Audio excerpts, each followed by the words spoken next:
Welcome back to another video from my YouTube channel learn biology. So जैसा कि आप लोगों ने रिक्वेस्ट किया था, आज मैं आपको बताऊंगी हैप्लॉइड एंड डिप्लॉइड के बारे में।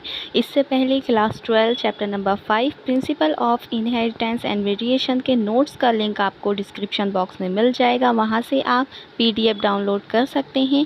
इसी के साथ अगर आप नए हैं तो प्लीज़ चैनल को सब्सक्राइब कीजिए, वीडियो को लाइक कीजिए, बेल आइकन को प्रेस कीजिए। इससे आपको हमारे चैनल के लेटेस्ट वीडियो के नोटिफिकेशन मिलते रहेंगे। सो आइए बिना देर किए let's get started.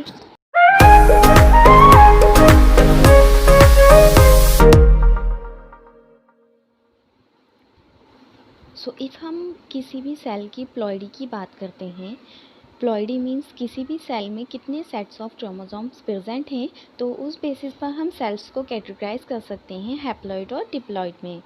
So haploid और डिप्लॉइड सेल्स होती क्या हैं, आइए समझते हैं।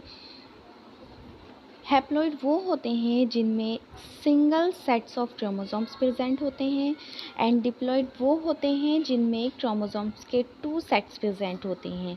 जिन ऑर्गेनिज्म की बॉडीज हैप्लॉइड सेल्स की बनी होती है उन्हें हैप्लॉइड ऑर्गेनिज्म कहते हैं, एंड जिन ऑर्गेनिज्म की बॉडी डिप्लॉइड सेल्स की बनी होती है उन्हें डिप्लॉइड ऑर्गेनिज्म कहते हैं। हैप्लॉइड को हम रिप्रेजेंट करते हैं N से, एंड डिप्लॉइड को हम रिप्रेजेंट करते हैं 2N से। सो यहाँ जो N है उसका मतलब होता है नंबर ऑफ क्रोमोसोम्स।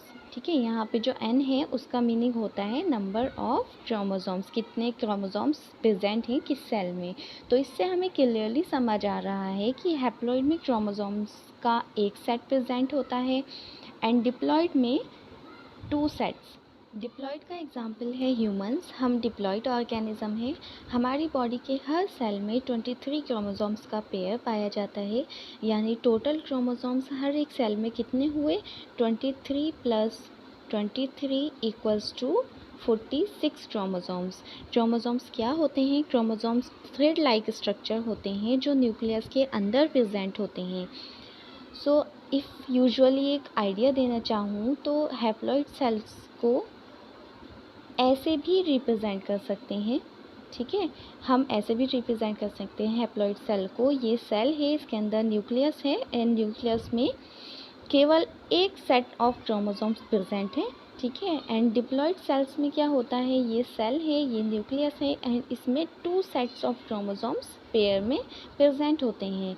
अब मैं आपसे हैप्लॉइड और डिप्लॉइड ऑर्गेनिज्म के एग्जाम्पल की बात करूं, यानी कि हैप्लॉइड ऑर्गेनिज्म के अंडर कौन से ऑर्गेनिज्म आते हैं और डिप्लॉइड ऑर्गेनिज्म के अंडर में कौन से ऑर्गेनिज्म आते हैं, तो जितने भी एसेक्सुअली रिप्रोड्यूसिंग ऑर्गेनिज्म होते हैं वो आते हैं हैप्लॉइड ऑर्गेनिज्म में, एंड जितने भी सेक्सुअली रिप्रोड्यूसिंग ऑर्गेनिज्म होते हैं वो आते हैं डिप्लॉइड ऑर्गेनिज्म में। For example humans.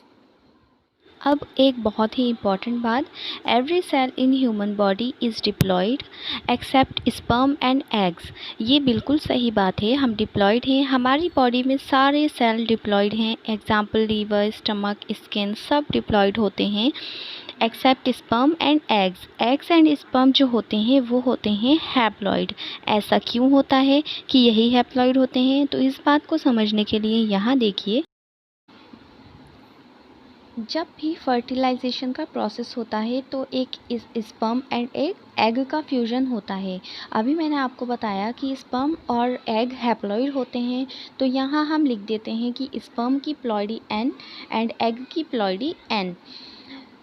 सो जब इनका फ्यूजन होगा तो जाइगोट फॉर्म होगा, तो जब N और N फ्यूज़ होगा तो जाइगोट की प्लॉइडी होगी 2N। फिर जाइगोट से बनेगा एम्ब्रियो, एम्ब्रियो से बनेगा फीटस, एंड फीटस से अल्टीमेटली ह्यूमन बेबी फॉर्म होगा। वो कैसे होगा? डिप्लॉइड होगा। ठीक है, ह्यूमन बेबी जो होगा वो डिप्लॉइड होगा। जब N और एग N का फ्यूजन होगा तो 2N बनेगा, एंड 2N से एम्ब्रियो, एम्ब्रियो से फीटस, एंड फीटस से जब ह्यूमन बेबी फॉर्म होगा तो उसकी प्लॉइडी कितनी होगी? 2N होगी।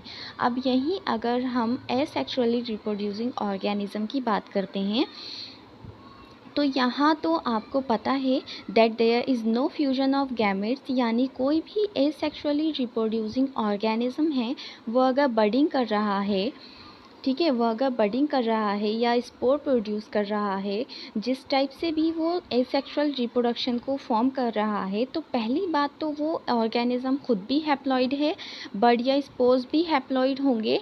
और क्योंकि यहाँ गैमेट्स का फॉर्मेशन नहीं होता, तो इन बड या स्पोर्स से जो ऑर्गेनिज्म प्रोड्यूस होगा तो वो भी क्या होगा, हैप्लॉइड फॉर्म होगा। आई होप आपको बहुत अच्छे से समझ आ गया होगा। Thank you.